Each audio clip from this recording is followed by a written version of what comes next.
We are live. We should be. Yes, we are. Fantastic. Make sure it's actually working. Are we live? There we go. Took a second. Hello, but we are here. Fantastic. What's up, early viewers? Got 4 people already here. Nice. I like to see it. I love that we could get like actual people who join the lobby, join the stream early. That's pretty awesome. All right, let me post this real quick so everyone knows that we are live. Boom. Boom. What's up, AT Field? Thank you for requesting this. Appreciate it, man. Everyone can be heard, right? I'm not muted. All right, good. Fantastic. Also, that gatefold art really is fantastic. It really is. Like, that is beautiful. I'm gonna grab that real quick again. I had it earlier, just a minute ago, but normal looking piece of ES artwork. That. There it is. Ooh, Noah! I forgot you had the vinyl. What's up, Cosmic? Yep. What's up, Icyru? Really don't know this album, but you love Fragile. It's my first time listening to any song by Yes outside of the song Roundabout, aka their most popular song. So yes, this is definitely my first time listening to this album. I've never heard a song besides Roundabout. So basically their whole band is new to me. Yep. Ryan's first time listening, not me and Cole. No, these two have heard it before. I ain't gonna share their opinions yet because I'll let them do that, but whoop, I did not mean to do that. I just want to make sure we were. Look, I'm not the prog rock fanboy these two are, okay? So if it's a prog rock band, there's a... Don't ever fucking call me a prog rock fanboy. Don't ever fucking call me that. How about that? Nope. Enjoyer. Okay. You listen to Floyd. Occasional. They're the least prog band that has ever existed. I'm not a prog... It's not been my forte.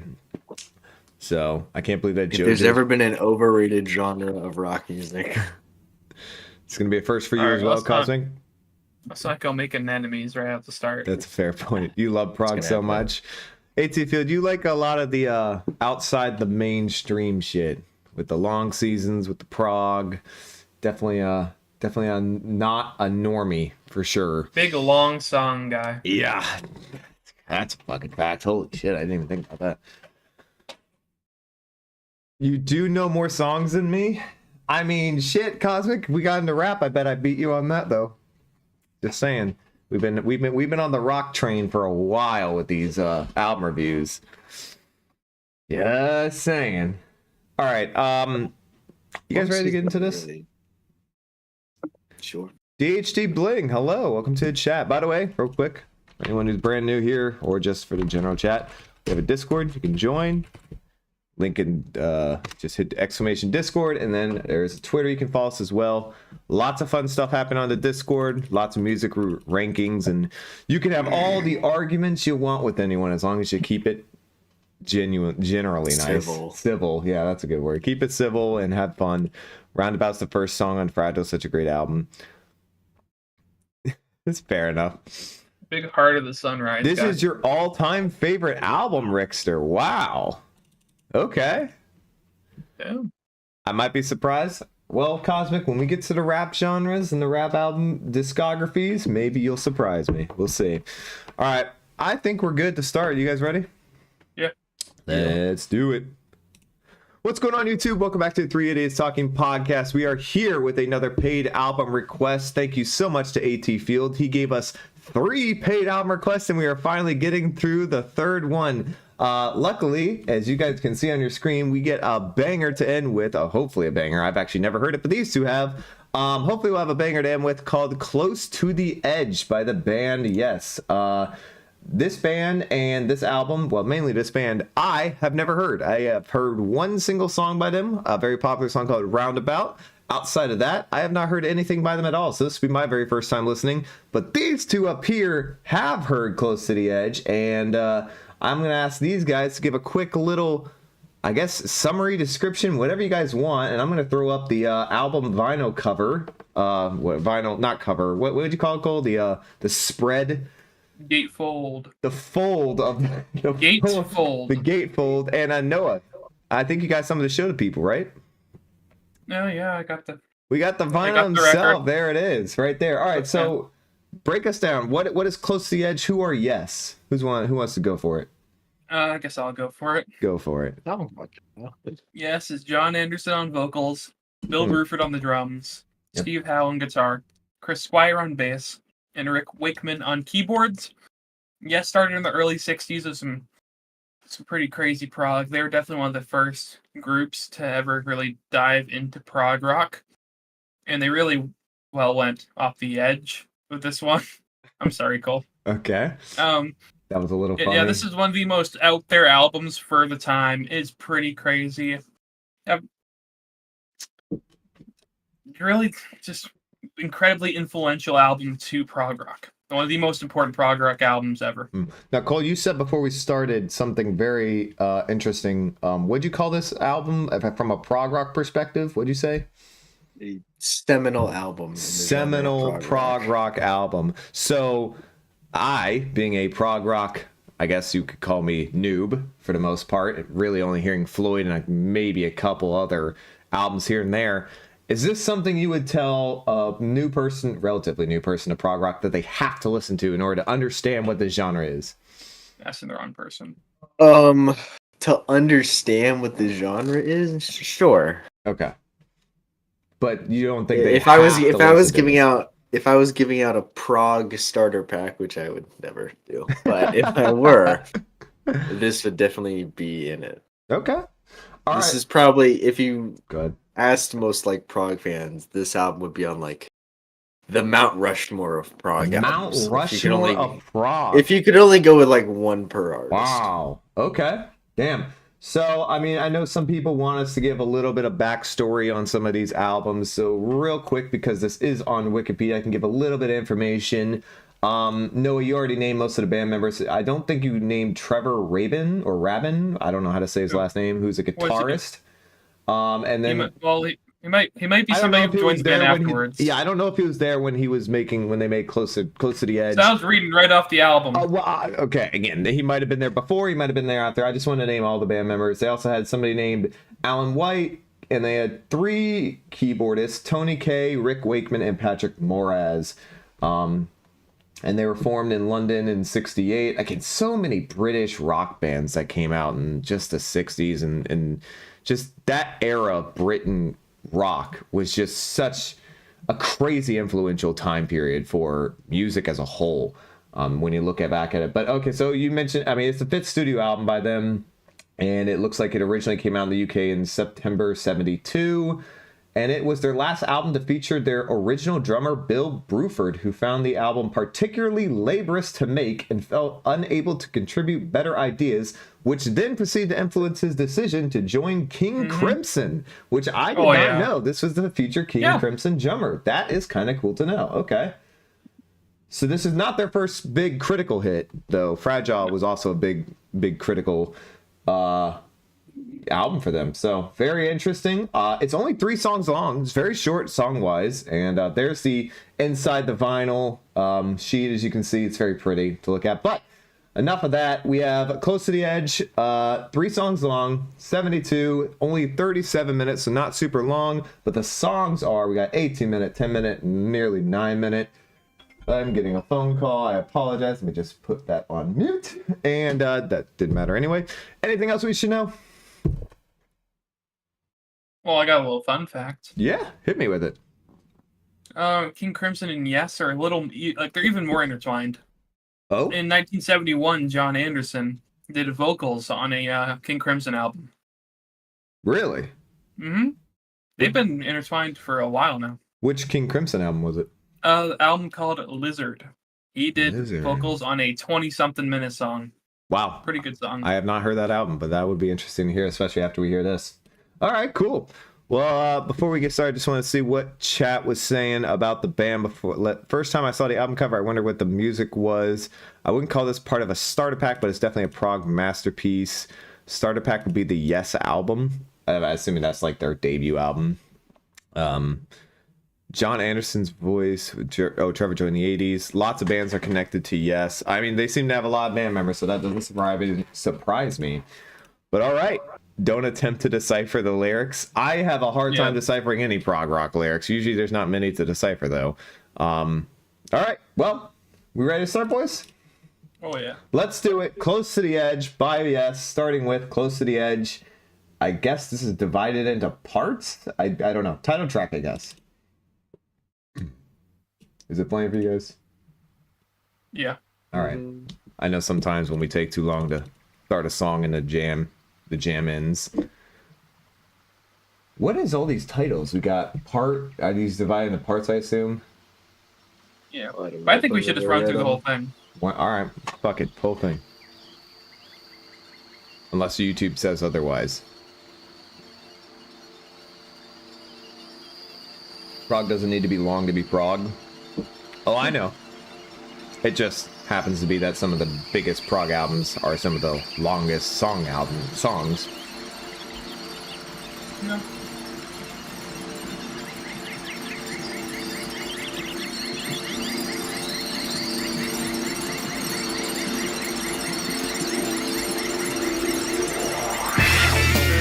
Wow.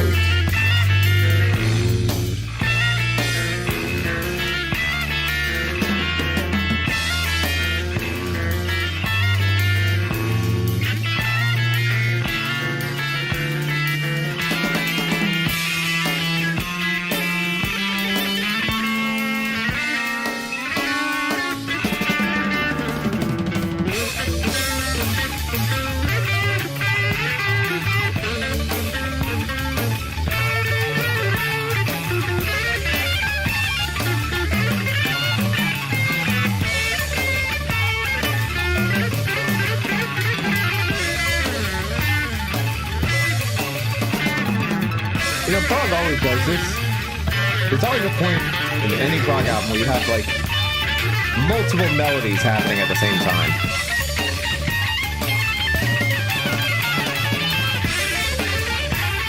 We'll simmer out. It's gonna simmer out. You know what that?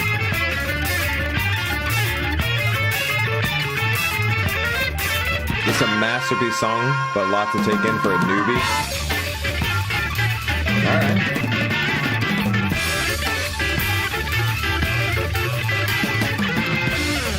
I like the drums already. Gilbert's a really good drummer. Oh.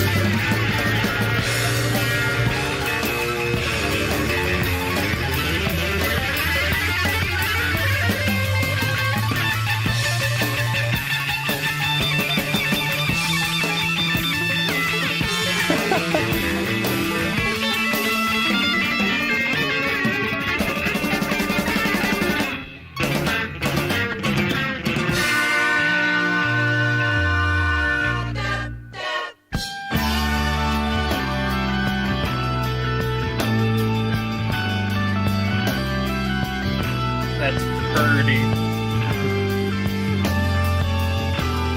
I'm interested to hear Cole's opinion on this album, because I know he's not a huge prog rock fan. And from what I'm seeing in chat, the poll's looking like this should be a quintessential prog rock band, so...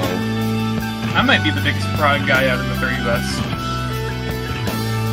Yeah, I think that's pretty locked in. Oh.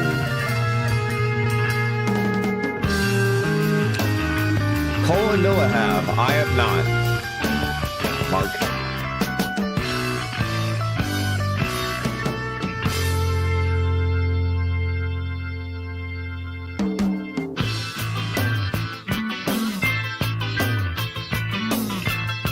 Oh, this is a nice melody right here.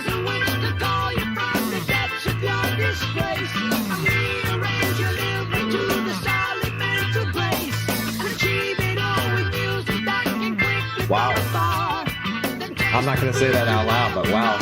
Cole is less into prog and more into pegging. Why would you say that out loud? How did you know?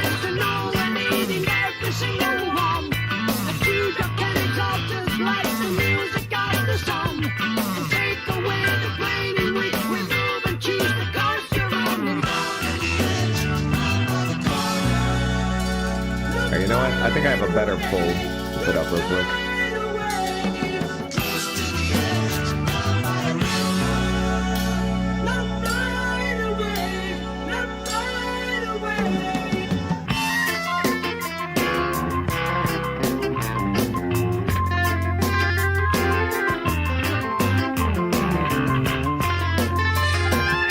Yeah, vehicle. Come on.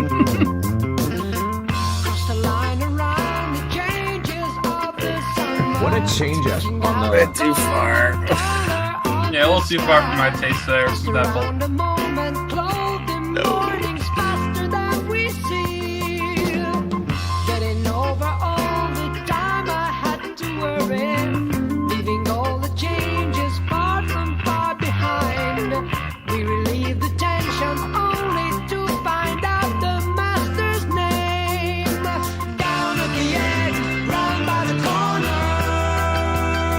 That melody's so good.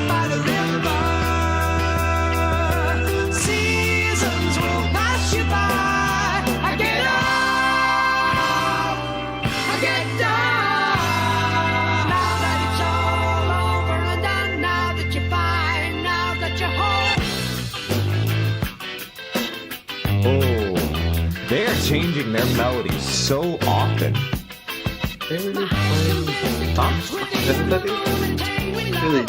different kinds of jams. Really cool. Bass sliding. James Diamond is finally a fan of something we're playing.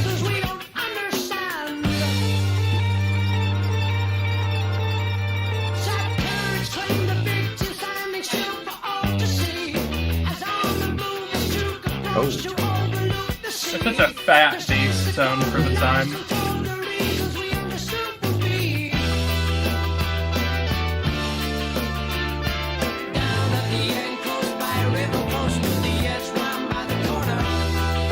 I can totally hear roundabout in this right now. Same type of groove that roundabout had. Sudden cold shouldn't take away the startle memory. All in all, the journey takes you all the way. As apart from any reality that you've ever seen and known. Guessing problems only to deceive the nation. Passing past the climb halfway into the void. As we cross from side to side, we hear the total mass retain. Down at the edge, round by the corner. Close to the end, down by the river. Seasons will pass you by. Get up, get down. Mark Rayner had a crazy opinion. He said, in terms of discography, Yes have the strongest from 71 to 77. Interesting take. I'm gonna have to decline. Absolutely. Taking Pink Floyd. Have any of you listened to Tales from Topographic Oceans? I have not, sir, but Cole seems to have. That's a Yes album. Ah, Not really impressed. this must be part 2.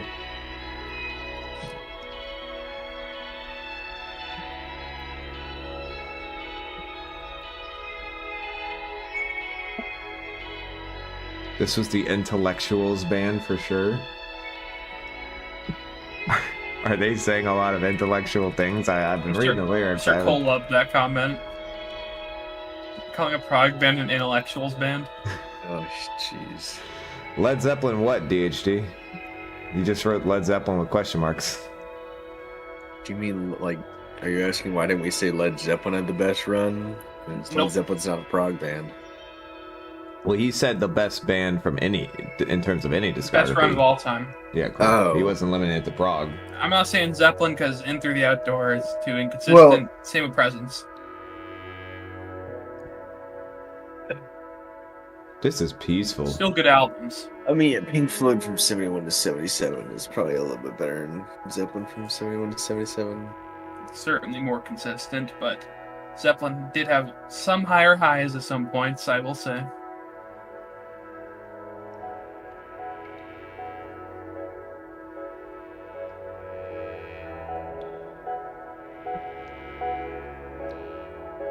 Thank you, Icey-Roo. I agree. Damn. All right, ladies. No fighting in the comments. We're not gonna. I mean, we're not gonna fight about it. Guma exists. The final cut. I'm taking the highs. I'm taking the highs. Highs are just as good. Ladies. Let's not get into it. We probably had this fight probably over 100 times. You know what? One day we'll make an entire video where you two can disclose your personal arguments and let the chat decide. The ultimate nothing burger video, because it's gonna get nowhere. Yep. No, that's why the chat gets to decide who had the better argument. 200 women watch one woman cry.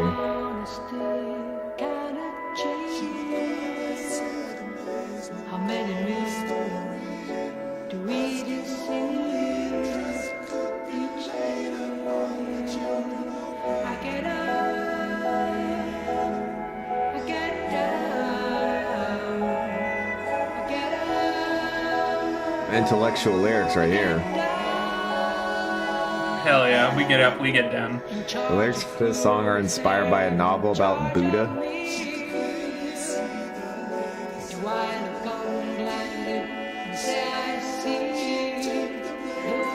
This is such a whimsical album.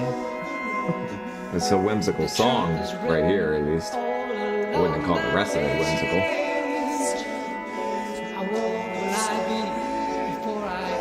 I love the way he's singing. I don't love the background vocals though. Not all my favorite bands have come out of the UK. Yeah, Godspeed You Black Emperor, they're Canadian. yeah. White Stripes isn't British. I'll say most of them are British. Oh yeah.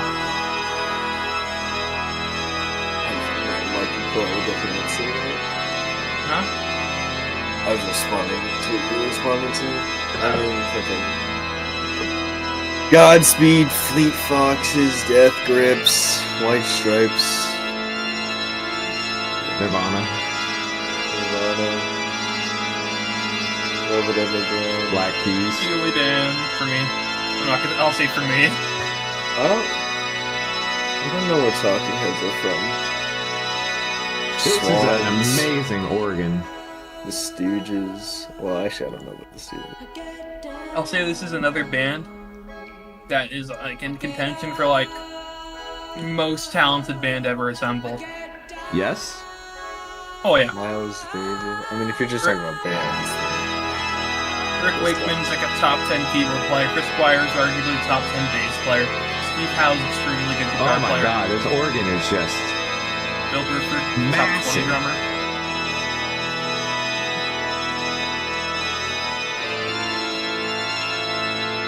It sounds like it's in a cathedral. This is huge. So real, Imagine Dragons.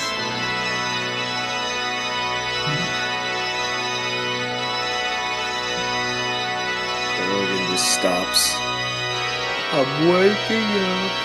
I'm waking up. Wow.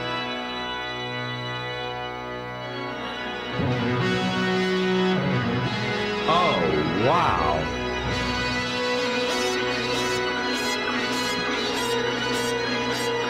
Certainly a product of its time.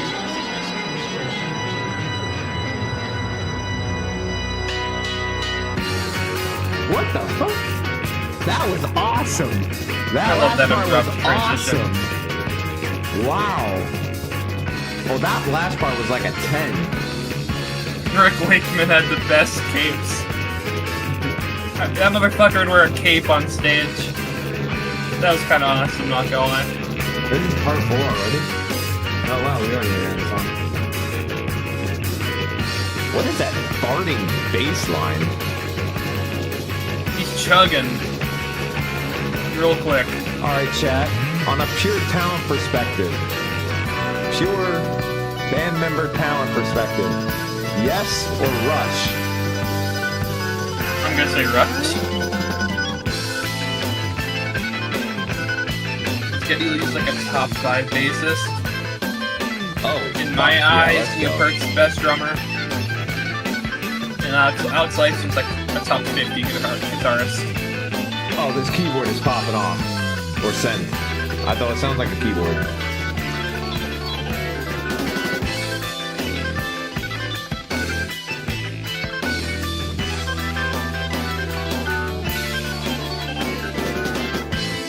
God, he's such a crazy keyboard player. Holy Lord.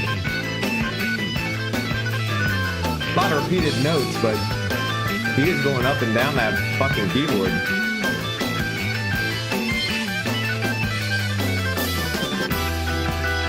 Wow. Time between the notes relates the color to the scenes. A constant vogue of triumphs dislocate man, so it seems. And space between the focus shape, I send knowledge of love. A song and chant develop. We have not done YYZ live in Rio, so I have seen that video. And I was in my Rush phase years ago. That drummer, bro. Yeah, sure. He's on Red. I know you like that one. Yeah. Oh yeah, he's the one who went to King Crimson, right? Yep. No wonder I think that's the best album. Well, of the two I've heard. I can't. I go back and forth between it all the time. I am trying so hard to understand these lyrics, and I am so lost. So happy I'm not a lyric person. It's so annoying. I can just 'Cause vibe. I'm reading this, and I'm like, where are we going with this?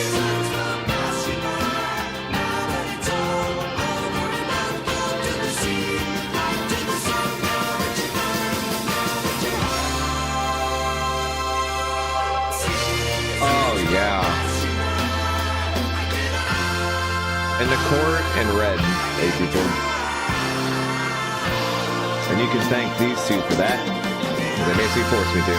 Yeah, we are the first people to discover King Crimson. I Be mean- thankful.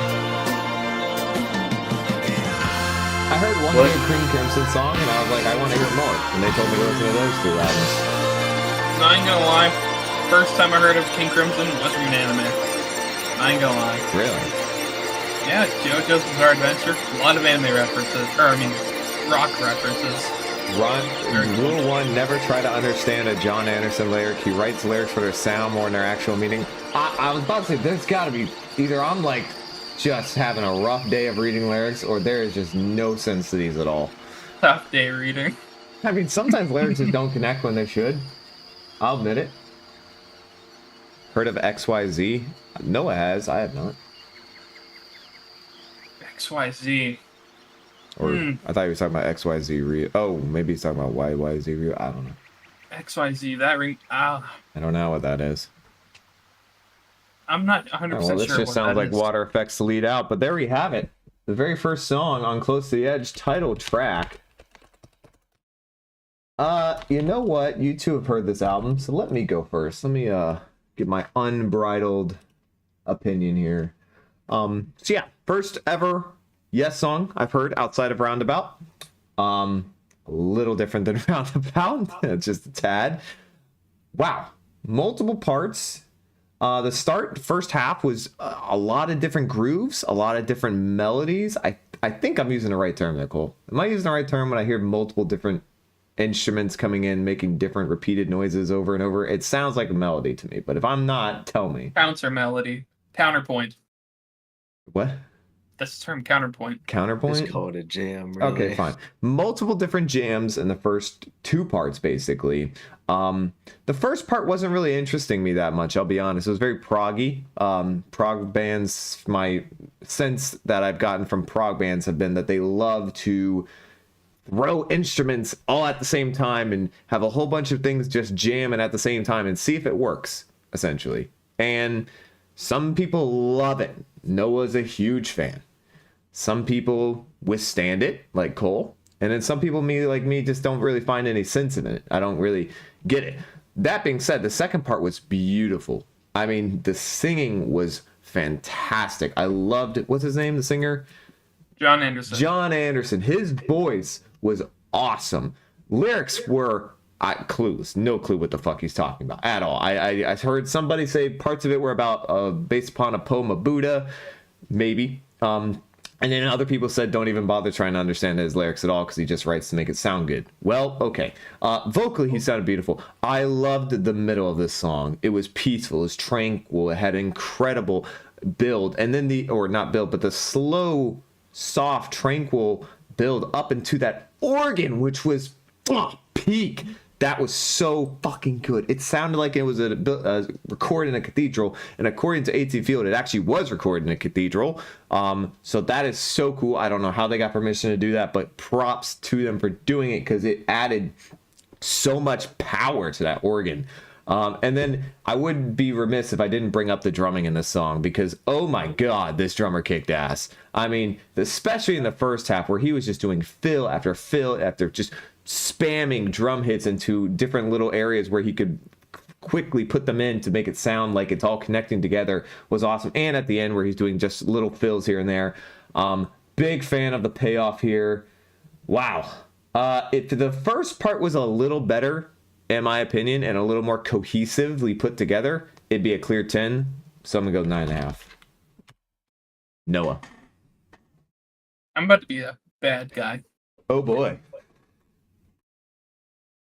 I don't get into the song until about 2 minutes in. I feel like that's reasonable, though. I agree. I didn't either. The first 2 minutes are a little crazy. But once we get going, we're fucking rolling. We got some crazy guitar parts. Really good drumming. Drumming is probably my favorite thing about the song, besides like some of the really good melodies and hooks that they stick with. Not the organ? I mean, the organ part's great. Yeah, it's great. I was going to get to that eventually. Okay, sorry. Big fan of the hook, the melody. You know, that close to the edge, down by the river. Like, that's really good. I'm happy that that's like the melody that they kept choosing to bring back. Sounds great. Middle section's amazing as well. Really does a good job in letting John Anderson shine. And then Rick Wakeman gets his part to shine. And I think he's one of the greatest keyboardists ever. He was amazing. And of course, Chris Squire was fucking bouncing all over the place, doing all these crazy grooves, really whacked out tones for the time. I mean, this song's pretty revolutionary for the prog genre. I get it. I'm not giving it a 10, though. No. I didn't this get it. This doesn't feel like a 10 to me. Yeah, there's something missing in the first part. I'll go 9. You said you were going to be the hater, but you gave it a 9. I mean, I don't see how that's hating it at all. Because the scene is one of the greatest songs, period. Oh, I didn't know it had that level of argument to it. Okay. All right, cool. The probably... Oh, you got a chuckle on your face. Oh, boy. We're about to get a take. No, not really. Oh. I think it's a tremendous song. I think it's a great song. As far... Because, like, I don't really consider Pink Floyd to be super proggy. I mean, you know, Animals or The Wall is probably the most prog albums, and I do think Animals is the best prog album of all time. But this is like way more prog sounding than any Pink Floyd album, and as far as like straight up prog music goes, you know, it's basically like Yes and King Crimson for me. And this is one of the better prog songs that I think has ever been written. You know, I could say again how amazing all the, you know, instrumentals are and how great the performances are and just how insane it all is and how they're able to write all these different things together and make it sound cohesive. And, you know, I'm incredibly picky about my prog rock, because I think it's one of the most overrated genres of rock music. Ooh. Or subgenres of rock music. Because so much of it sounds so fake and stupid and silly to me. Cole's firing the shots tonight. Like Rush. No. we had fuck some Rush. hardcore- Hate Rush. Oh boy, you Anyway, are really dropping bombs. this Why are is- you talking about Rush? Get This out of is here. That way shit. more what I feel like prog is supposed to sound like, because this feels so much more natural, and the lyrics aren't unbelievably stupid and corny as hell. Well, it also didn't make sense though. Well, I mean, just because they didn't make sense to you doesn't mean they don't make sense. But yeah, so much more about this felt way more natural and cohesive, and it felt like they had direction, and it sounded like they knew what they were doing, and to keep doing it. This was not even a sentence, but whatever. Wanted to keep doing it. Yeah, it just feels, it just sounds way more real to me. I would probably give this song a 9 to a 9.5. Wow. Pretty tremendous. Great chorus, like Noah said. Great chorus. I'm a little surprised. I didn't think you would drop that high. Okay. All right, let's go back and see what chat said. We had a lot of ratings for this one. 10 out of 10 from Mark Rayner. Like I said, I love long songs to take you on a journey, and this song's that to this song an album to a T. 10 from AT Field, 10 from DHD Bling, 11 from Cosmic, 10 plus from Rickster, bar setter 9.3 from James Diamond. I don't think we've ever seen James Diamond give a 10, not once.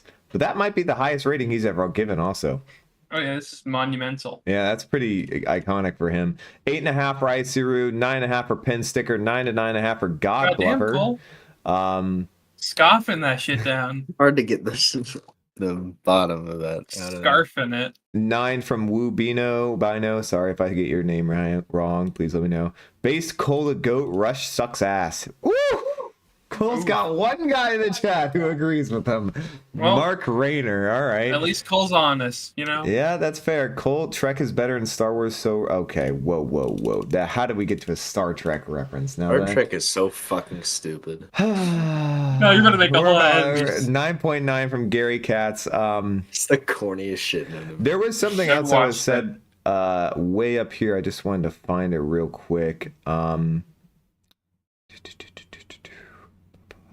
You guys can keep talking. I'm just gonna. There was something somebody said they wanted to ask. Oh, Spocko asked me a question. Where was it? All right, we'll keep talking. Yeah, go ahead. Cole. Yeah. Bringing up Rush. It's so unneeded. It's a good comparison, because this is like what, I mean, Rush basically rips off Yes and does it way worse. I mean, although they start off ripping off Led Zeppelin and doing it way worse, but then they transition into ripping off Yes. I don't hear it. I don't think they get as keyboard heavy. One day we need to have a Cole versus Chat. Just Chat asking Cole his biggest, most fire music takes, and Cole arguing why he's right. That would be a fun ass video stream. Wait, I can't. It would be so much fun to get to the point where I'm like, yeah, Kurt Cobain's a better singer than Chris Cornell. Argue with a fucking wall. I can't find it. I think boy. Spocko asked me if I hadn't heard this album or something, some album by Yes, and the answer is no, I have not. So there's, but whatever, I couldn't find it. All right, time to move like on. YYZ. What is YYZ? I think it's a Rush album. It's an album by somebody. It's a prog album. I'm pretty sure it's a Rush album. 80s Rush is original. 80s Rush is when they started getting real keyboard heavy. Rush. That's where they started to lose me. You see, I see these things about like bands being heavily inspired by like older bands in the same genre. That's cool, but if one band did it better, who cares? Like Rush is so boring.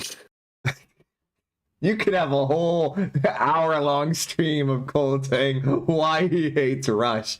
I could just do an hour-long video. This is why your favorite artist fucking sucks. I'll be. Good question, Mox. What is wrong? And said, "What's wrong with Rush?" Yeah, what is wrong with Rush? But we're not Come on, doing buddy. this. We're not doing this. You can do it after the album. We got 2 more songs to go. The lyrics. Okay. All right. Oh God. Here we go. All right. Up next, and you and I. You stopped the jam. I asked if you. Oh, I did. Maybe we paused too long. That's not a thing. Oh, Something happened. yeah, the jam got fucked. You're right. Hold on. I'll restart this. My apologies. Rush is the American ELP. You mean Canadian? But yeah, I can get it. I think they're both overrated. Oh, Spocko, thank you for re-asking. I asked if he hadn't heard their song "Owner of a Lonely Heart." Yeah, no, I haven't. Anything outside of Roundabout, I have not heard. You've probably heard "Owner of a Lonely Heart" before. It maybe, but I didn't know it Basically was that. a pop song. The sound effects in that song annoy me. All right, It's not a bad song right? besides that. You're all good, everyone. All right, Yeah. Up next, you and I. Okay. Okay. Okay. Oh, sounds like some. Guitar. I was gonna say it sounds very Asia Japanese right now. Hitting them Lodi. the little harmonics. Rush are a poor man's budgie. Yo, you guys named so many bands and songs I've never heard of. I know Budgie. Just never gotten to hear it. We have too many music Pretty nerds sure, in our yeah, chat. Why might use a Rush album? There's so many music nerds in our stream. Like, I feel so clueless when we're talking about prog rock bands and post rock bands. Because I'm like, I've never even heard of some of these people.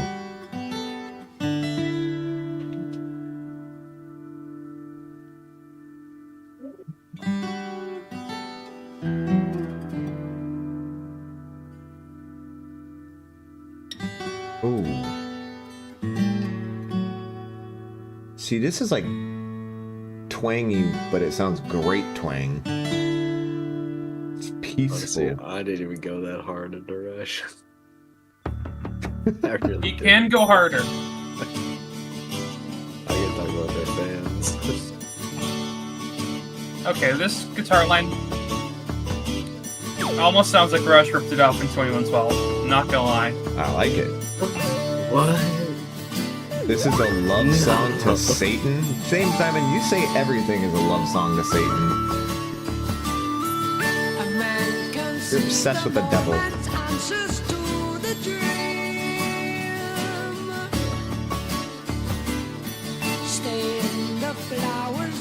I'm pretty sure we've all heard The Who. Quite a bit of The Who. Very familiar. Yeah, great band. I have heard all of their discography with Keith Moon.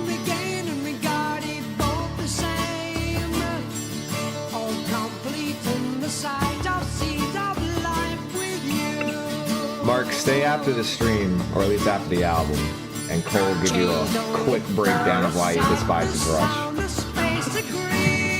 God, you said that like you were a Over teacher most of telling the a kid to stay after class. Oh, they're so nice. All right, hold on, real quick. I gotta pause. Keep chat. Cole will keep reading everything you guys try to make Rush sound. Hey, I've heard this arguments with. before. I can read comments I if I want understand, to. but if you want to argue with Cole about why Rush is better than Cole thinks it is, wait till we're done with the album. We have this song Listen to and him, one Chad. more. Do what you want. All right, continuing on. Shut up, Yeah, Ryan. I guess maybe we shouldn't turn this into a yap session. I'll do whatever. Fine, do what you want.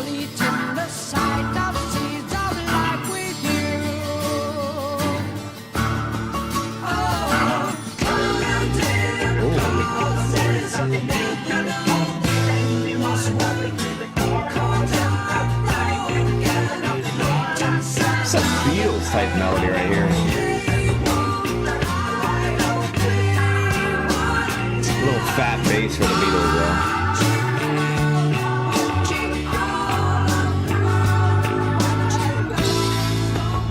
Who is he talking about? Who's watching? Did I miss? I don't think I did.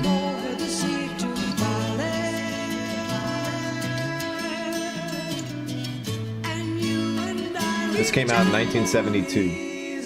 Yep.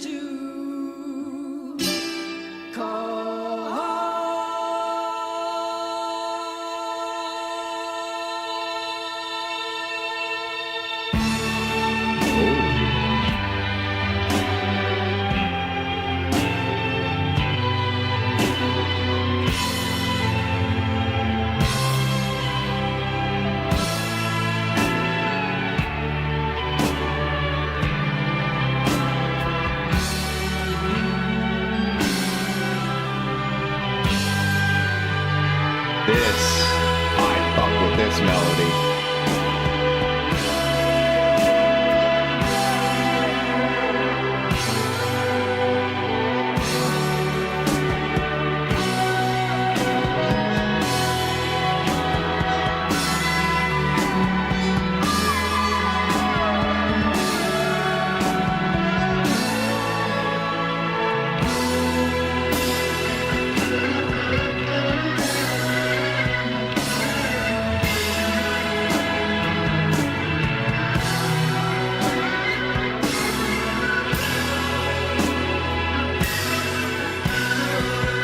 Rick Wakeman plays keyboard like he has 4 fucking arms. I'm hearing so many keyboards and organs. Emotionally built as the ocean made. As the movement began, regarded both the same. Oh, complete in the sight of seasoned life with you.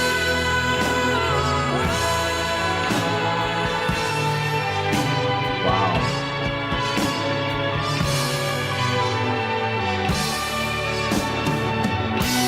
He sort of climbed on top of the instrumental with his vocals there.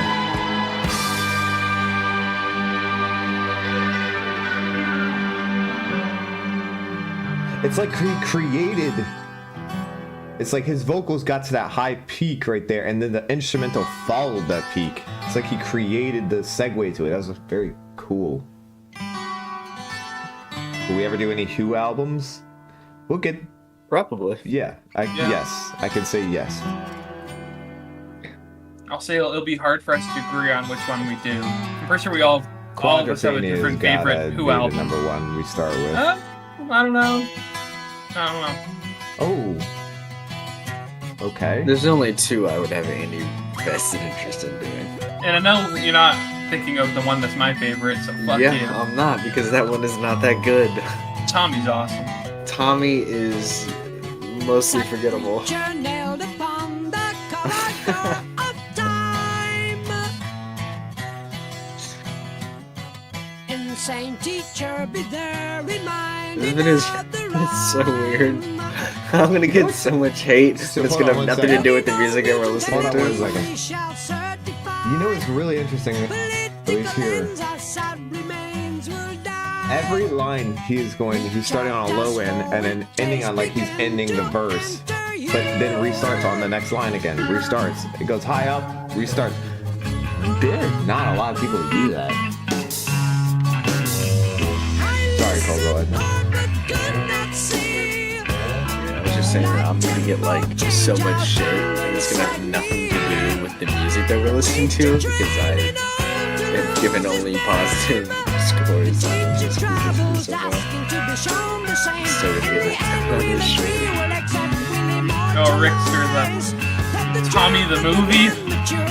I watched that once. It's something. I'll say it's something. It's pretty fucking crazy.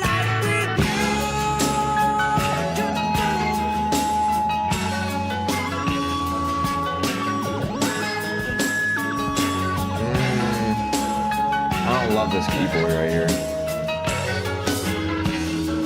I do like the background instruments. Very Japanese aesthetic.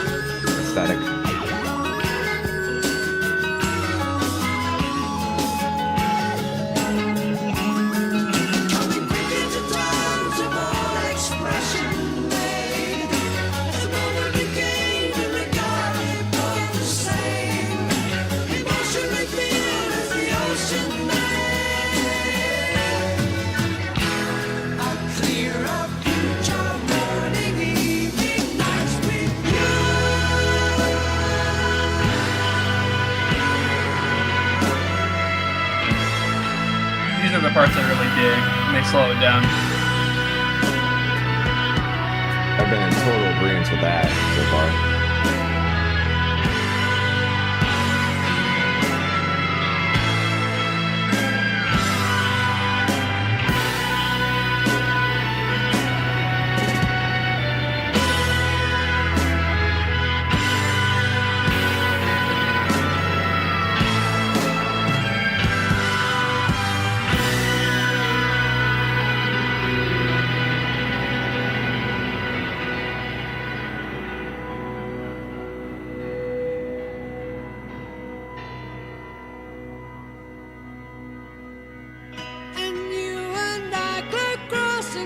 lights of the morning,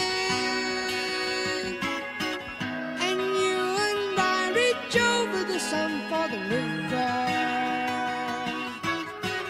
and you and I glide clearer towards the movement,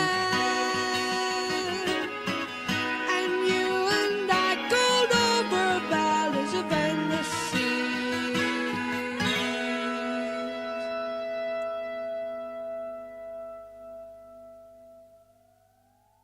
Ooh. Little high pitch outro there. All right. There we had And You and I. Oops, that's the link. Noah, start with you. Here's where I start getting shit. Oh boy. I like this song more than Close to the Edge. Yep. Oh boy. Yep. Oh, big Yep. disagree. When it comes to big moments, I think this song peaks higher. When they slow it down and let Rick Wakeman just carry it right in these fucking gorgeous melodies, that is like some peak prog. Peak prog. That is amazing. And then the great 12-string guitar performance across the entire album, or not entire album, entire song. It's great. I mean, some parts sound like Rush ripped off a little bit on 12112 with the 12-string, but that I see to say that it had nothing to do with the song. John Anderson sounds great, but I mean, I don't know if he's ever had a bad vocal performance that I've heard. Yeah, when it comes to this song, I'm feeling a 9 to a 9.5. 9 to a 9.5. Cole, I feel like you want a rebuttal. You had some strong emotions. He's just gonna say no. I don't feel like this song is anywhere near as memorable. Like, not even close to as memorable as Close to the Edge. I don't think it hits, like, at all the same kind of peaks that Close to the Edge does. I think the lyrics are a lot weaker. I think that, I mean, the transitions aren't as cohesive. I don't think it's as well written. I mean, it's still pretty good, but I just feel like Close to the Edge is just, like, clearly and obviously not only a better song, but, like, a more important song. Not that has anything to do with the rating, really, but just, like, I would way rather listen to the title track than this. Not that this is a bad song, but it's just nowhere near as memorable to me, and it doesn't have anywhere near the same kind of peaks. I'll give this one a 7 to a 7.5. 7 to a What? 7.5. Wow. A little lower than I thought he would go. I'm not that big on the lyrics of this one. Yeah, clearly. This is going to be an interesting one for me to rate here. I do agree. This is not as good as the first song. But the reasons I have for this not being as good is mainly because on the first song, there was a cataclysmic shift about midway through the song where they took out the entire melody and rhythms and jams that they had been going with for the entire first part of the song and just brought in this tranquil, peaceful, sound, and then this hard-hitting organ which just developed the entire rest of the song. That's super hard to beat in something like this. This song was much more focused on the singer. From a vocal perspective, it was much more focused on the lyrics. I will say I don't know if I necessarily agree with the lyrics being worse than the first song, just because it's clearly, I think someone said it themselves, it's clearly a love song. Now this is one of the most uniquely written love songs, as it basically just talked about where he wants to take whoever and this woman and all these different places, and that wherever they go will be great, and blah blah, over valleys, over mountains, over whatever seas and stuff like that. It's a unique take on a love song. Definitely some great moments. I think there was about a 2 to 3 minute stretch in the 6-minute range where I think it was like part 3 where it just got into this really awesome sounding atmosphere they created with the bass and just the overall instrumental effects. Unique song, very not actually, I don't know. maybe I'm going to be a little bit mistaken here. There's been prog rock elements, no doubt, to most of these songs, but there really isn't. I don't know. It doesn't feel super proggy, at least compared. Aggressively proggy. Is it? Maybe I'm just so used to what people Yes, call there's Pink more- Floyd prog rock that this sounds less Yes, prog is- rock to me. Yes is way more prog than Pink Floyd, and they're even a little more. So this is more than King prog Crimson. than Floyd is. And Yes. okay, well, Oh, yeah. then it's Crimson. super prog. Then Yes, okay. I mean yes, and King Crimson all I can basically say. invented what the sound of prog is. Okay. Or Okay. at least what it was. Okay, if that's the case, then that's the case. All I'll say is that whatever. If this is prog, then it is leaning heavily into this atmosphere of it, and it's the transitions through the jams are kind of a little flustering because you get into one melody for 2 minutes, and they do a great job with that, and then they take it away and change it up to a whole different rhythm.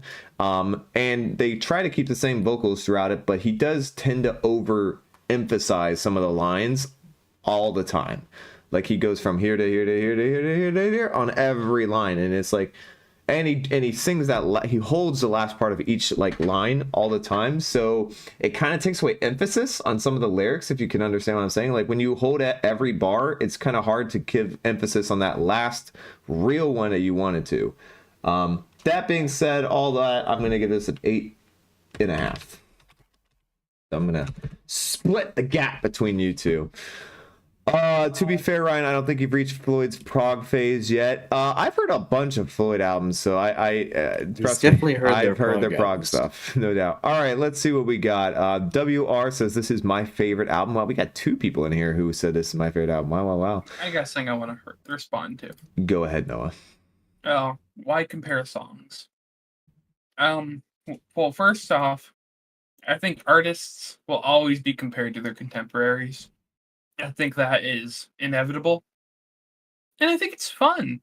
I think it's fun to, talk about the differences between these songs, and it helps create buzz and talk about songs and albums. It's good for music, I think. Well, that's a great point. Noah. One of the other reasons is comparing songs. I mean, bands compare themselves to each other. That's where influence comes from.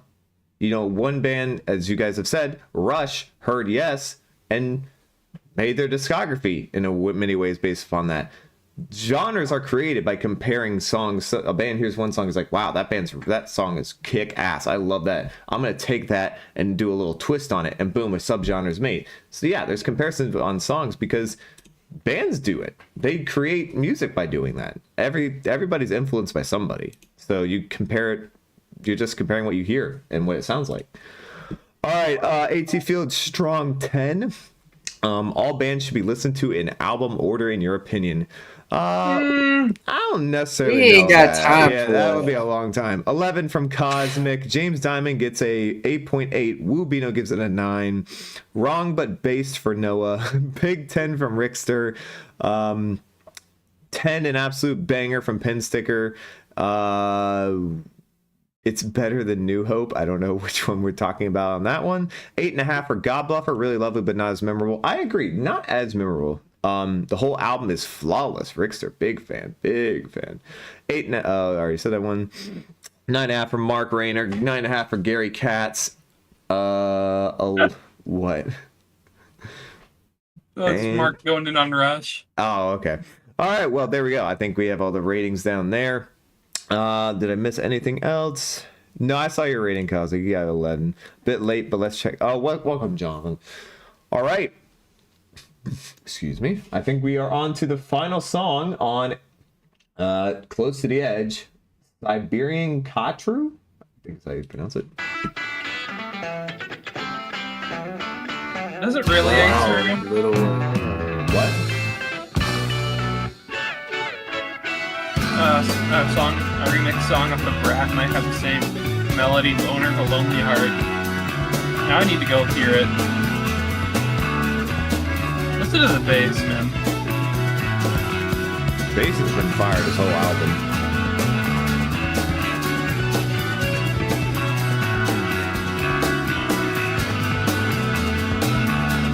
Probably my biggest issue of prog Because they tend to do so many long songs, it's hard to remember the fucking songs. I think from a reviewing standpoint, I agree. Like, it's just hard, especially if it's your first time listening to it.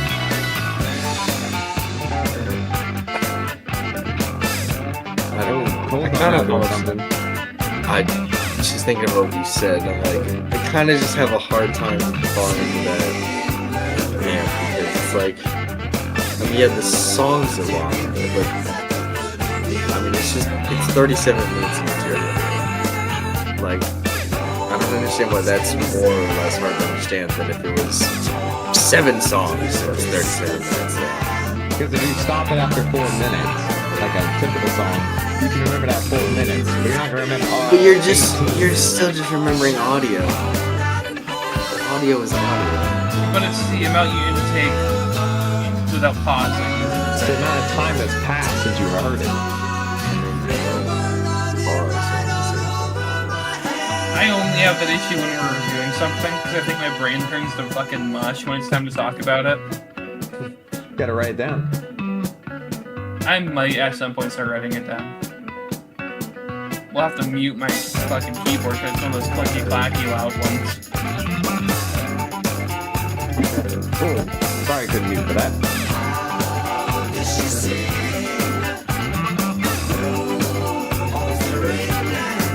These grooves have been phenomenal though.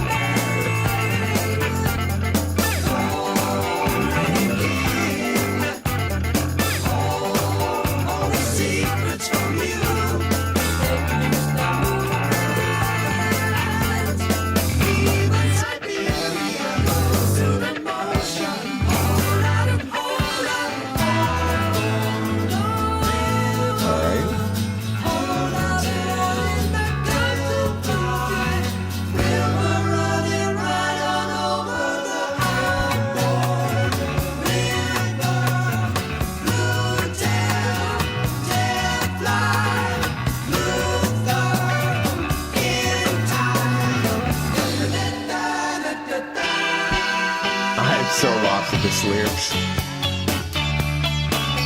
Oh yeah. Electric sitar. Wow.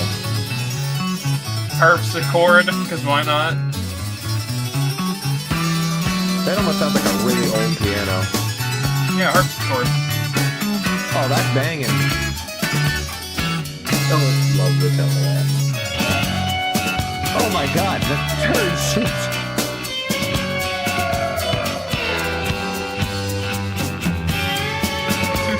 Maybe she can now play an episode.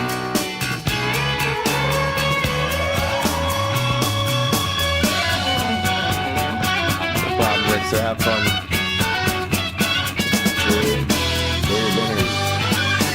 Get something good. Treat yourself. Oh, man.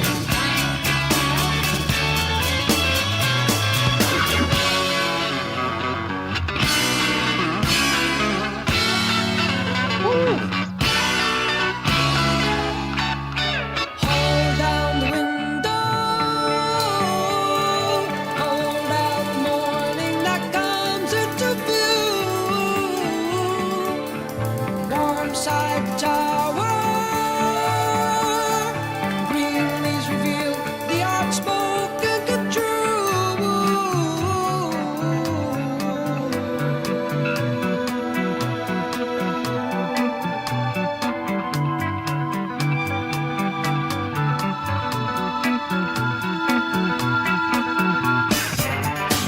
Oh, yeah. That is a crazy guitar melody.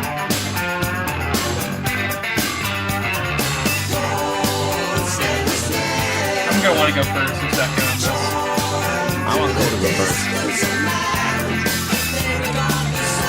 We just haven't gone first yet. I think Cole's gonna want to have a rebuttal after what I said.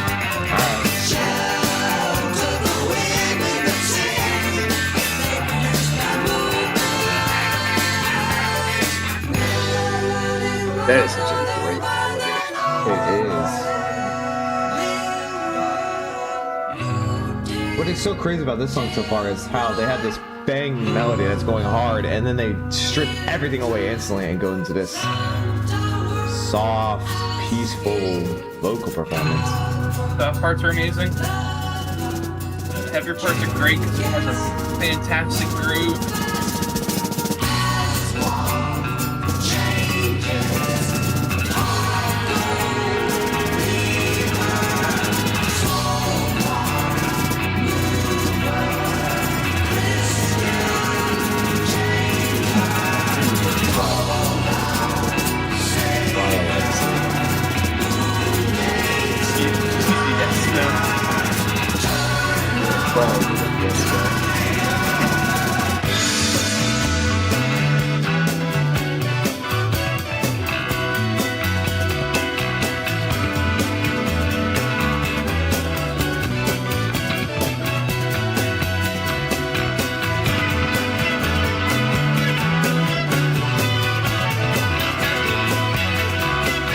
Well, will be now. Unfortunately, it does cost a little bit more than a price of buying a coffee.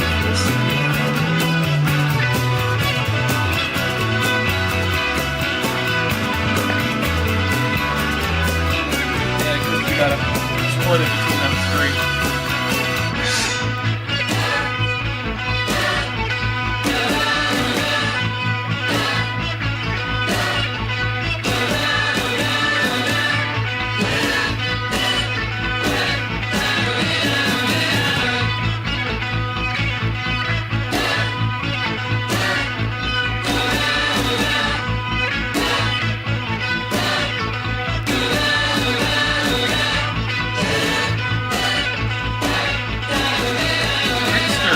Foxtrot by Genesis. Amazing album. Big fan. I was a big fan of Genesis, right, Cole? We're not getting into this. We're not getting into this. Because I fucking love Genesis.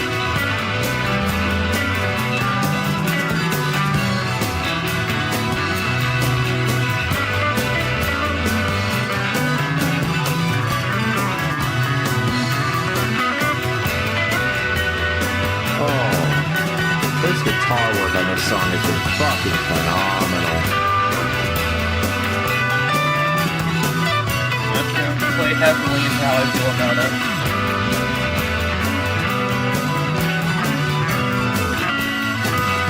I might have the most controversial thing.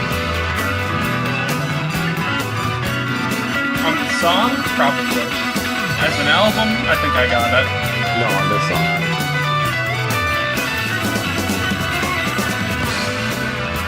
Peter Gabriel Genesis, and it's not close. There you go.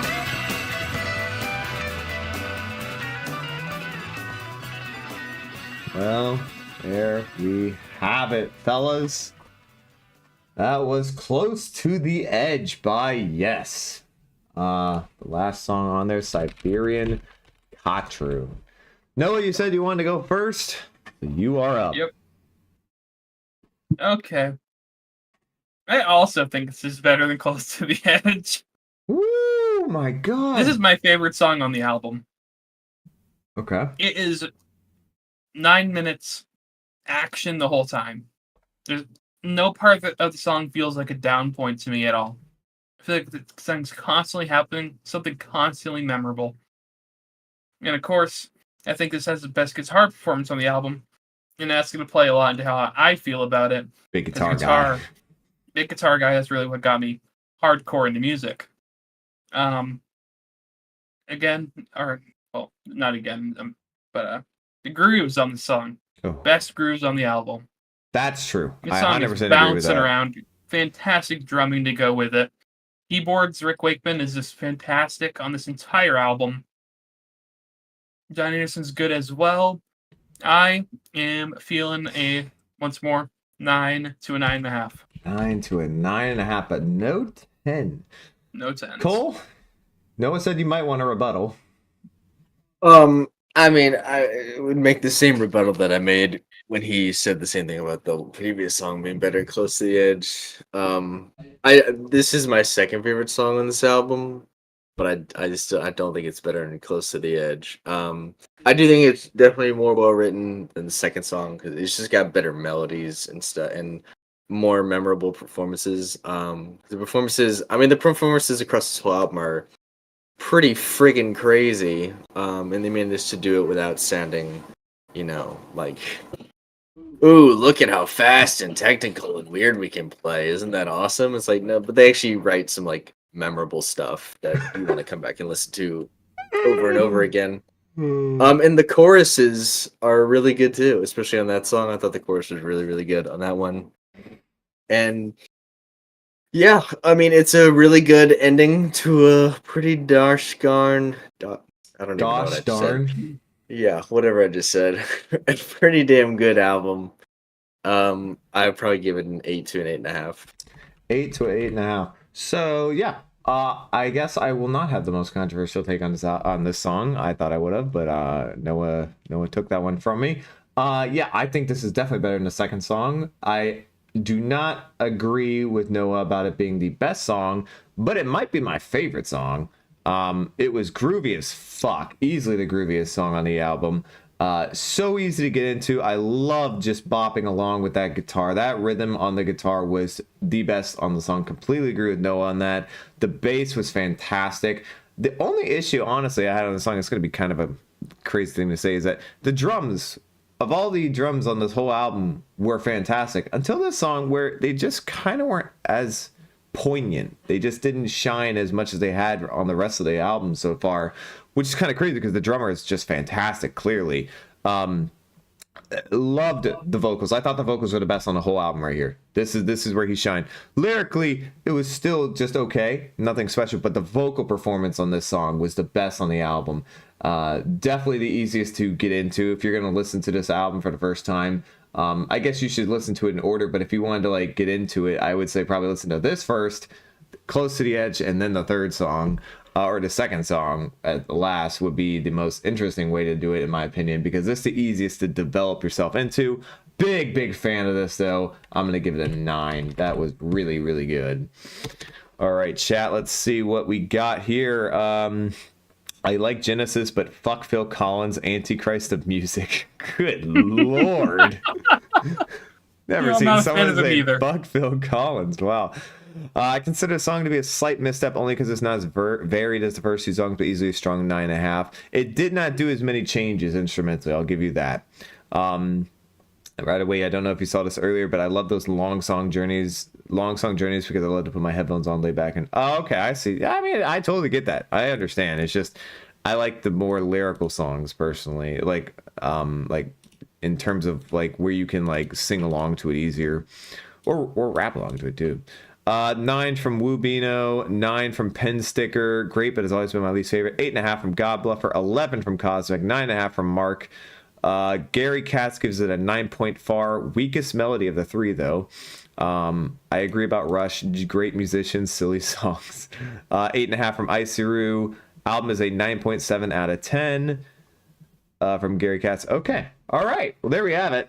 On to final rankings time. I think I should start giving this my first listen. If you've never been here before, or if you're a brand new person to the channel, we rank our top 3 in order. And given that there's only 3 songs, it won't be too hard. We just got to figure out the order. And then we give the album a 1 to 10 ranking and our final thoughts on it. So for me, this is pretty simple. You can see my scores already. It's going to be at 3 And You and I, 2 Siberian Khatru, and 1 Close to the Edge.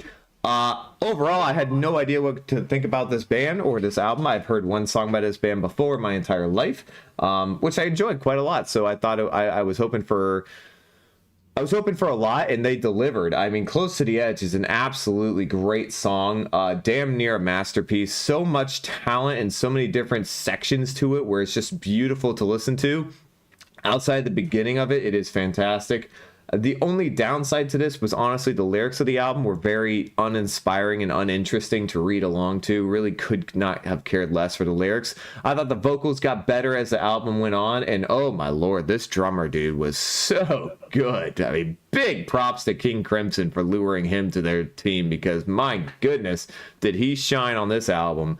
Also, huge shout out to the bass. guitar. I don't know how the fuck they produced that, but that was fantastic. Big, in your face from the start of it, loud, and just like it never sounded dull. It always had a great rhythm for the most part, and there was so many beautiful transitions on this album. To give it a final ranking, I think the ranking is pretty easy. It's just a 9 out of 10. It's right down the middle of where the average of my 3 rankings right there. Noah. All right. Before I do my top 3, I'm just going to repreface. All really good songs. Oh, yeah. At 3, Close to the Edge. 2, And You and I. 1, Siberian Wow. Khatru. Wow, Close to the Edge at 3. That's crazy. Front to the back. Really, really good album.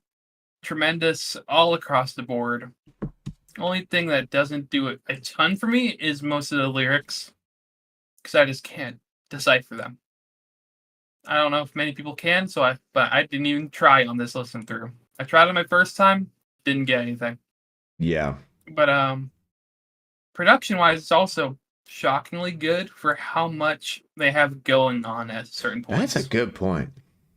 They did a pretty damn good job of that. In total, I am feeling a 9 to a 9.5. Whew, 9 to a 9.5. All right, Cole. Big on. Good Lord. Long day. Right? All right. Number 3, I'm gonna go And You and I. Number 2 is Siberian Khatru, and number 1, handily, is Close to the Edge. Cole, we agree. That's gross. Yeah. Oh, Yeah, I mean, overall, I am definitely not what I would call a prog fan at all. But I think this is definitely a step up from most prog music, even most prog music from this era. I think it's definitely a step up. I think this is one of the better prog albums that came out during this time. I mean, yeah, the production is really good. The writing is memorable, unlike for a lot of prog stuff. The performances are obviously pretty staggering. And it's a surprisingly catchy album, especially considering the song lengths and just how, bizarre the instrumentals can sound on like first listen or whatever. completely agree. Yeah, it's a fun album, which is not something I typically say about progressive rock. And but it's rather it's short. fun.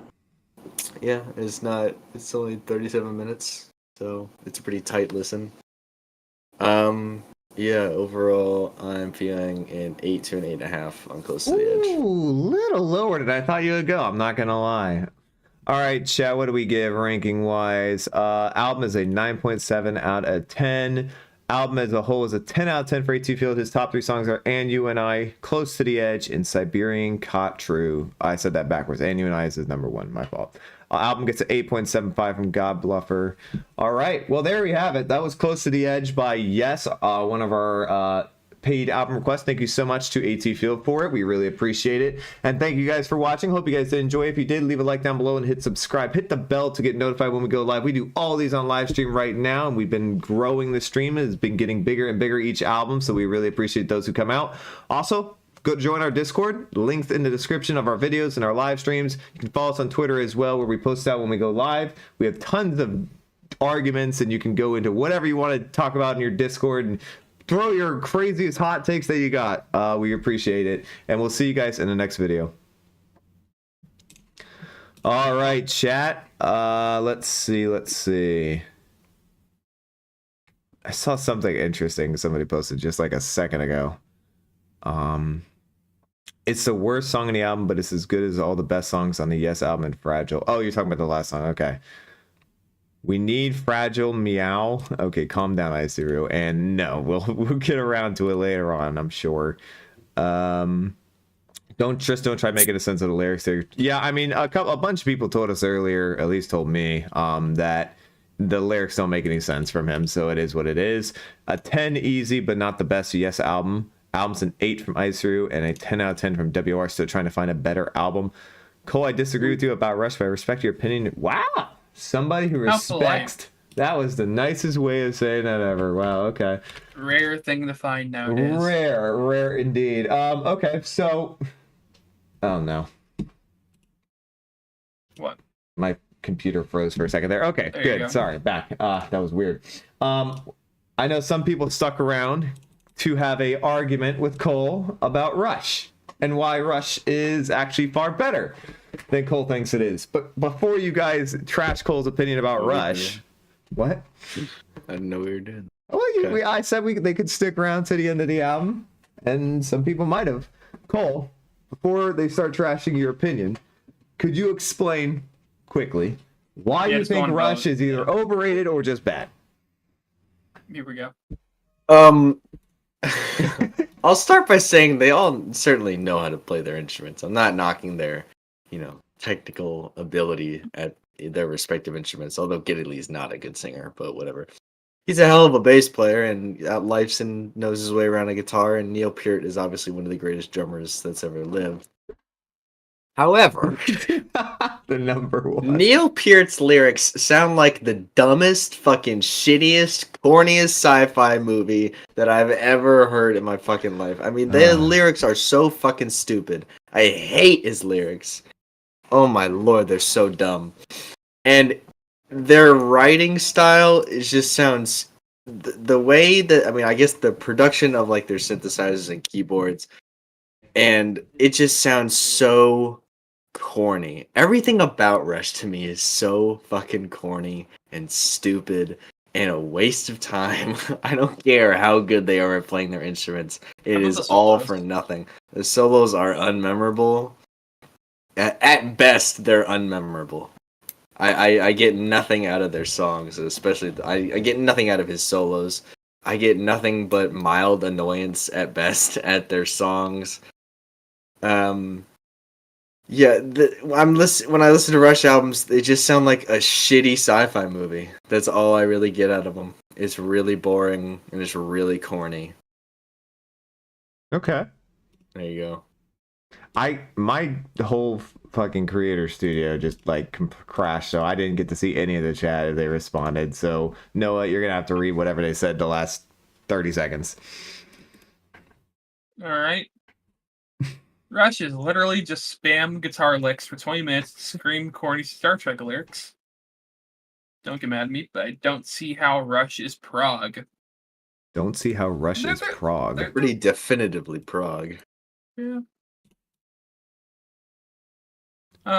I completely disagree with Cole, but I'm gonna let you guys fight it out with him because I just don't feel like it. We've already done this like a couple days ago, and it was tiresome.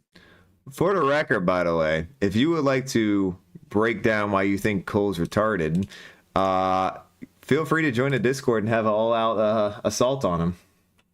Have a full-blown argument with him. I mean, I'm sure they've done prog, but Neil Young has done prog. Well, Has he? Can you throw me that album? Can you toss that over here? I really want to hear that. I love Neil Young, and I want to see what the fuck he does with prog. do you think he hasn't? That would just be no. I'm sure. I would not be shocked if he's done it, Right. but I feel like it would sound crazy because Mm. he just sounds.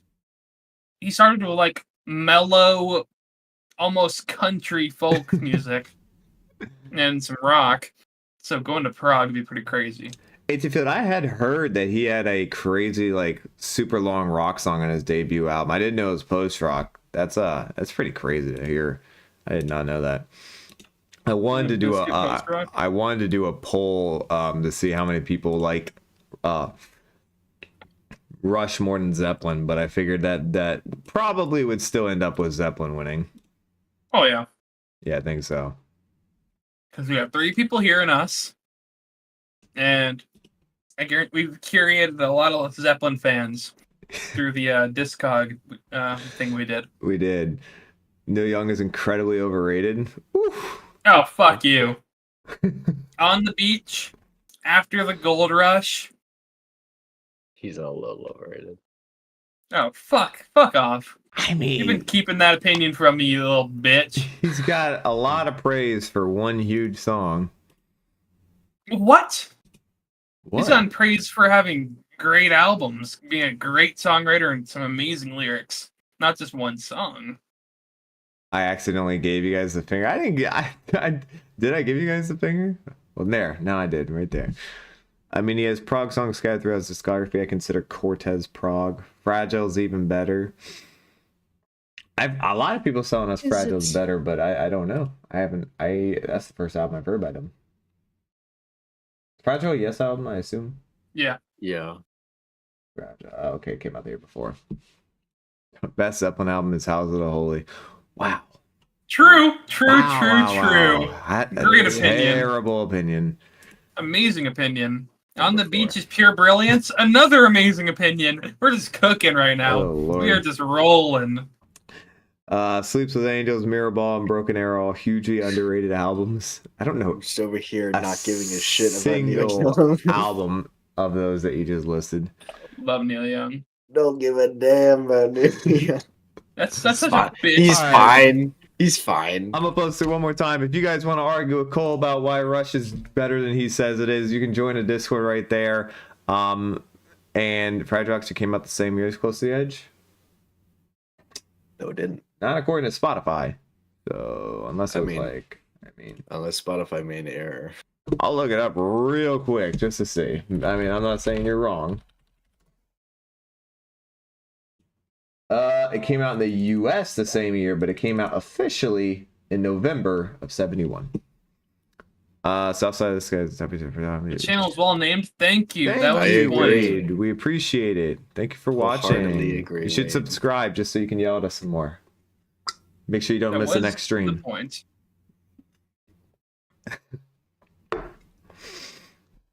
Oh, you're good, ATP.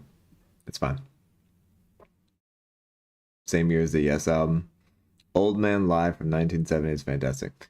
All right, well, appreciate all you guys for coming out for AT Field's album request. Thank you so much for AT Field for doing it. We really appreciate it. And probably going to take a little break from the album request for a while. I think we caught up on all the ones so far. Have we done it? Yes, we have. We have caught up on all our album requests. I think we're going to take a little break from it again, just so we can continue on with the discographies, get through Pink Floyd and Radiohead. There's a lot of Pink Floyd and Radiohead albums. And then occasionally we'll mix in a couple other albums that maybe somebody drops an album, or just something that Cole or Noah really want to do. Just like Cole, I know, wants to start that jazz super bad. I know he's been itching to do some Miles Davis for a while now, so we might do Kind of Blue thrown in there every now.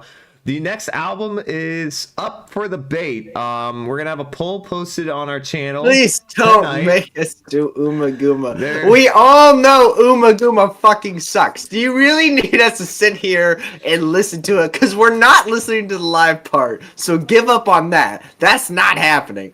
We all know Uma Guma is terrible, okay? There's no reason for us to sit here and torture ourselves. Oh, wait. I'm sure there's a market. It's not even a compelling album. It's not. There's so little to say Think about about it. it.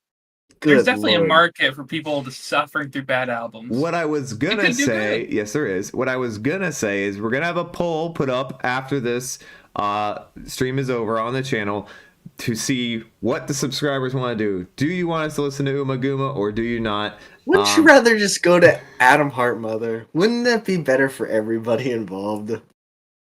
Next album is not Angelic Another Cynical great Eyes. Calm take. down, bro. AT Field. And a silent wait is better than Kind of Blue.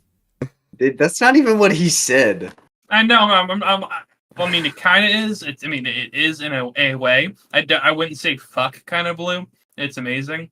We're not But doing it's not Trout ways- Master Who said Replica fuck anytime kind of soon. blue? AT Sure, Field he said said Kind of fuck Blue, that. fuck that.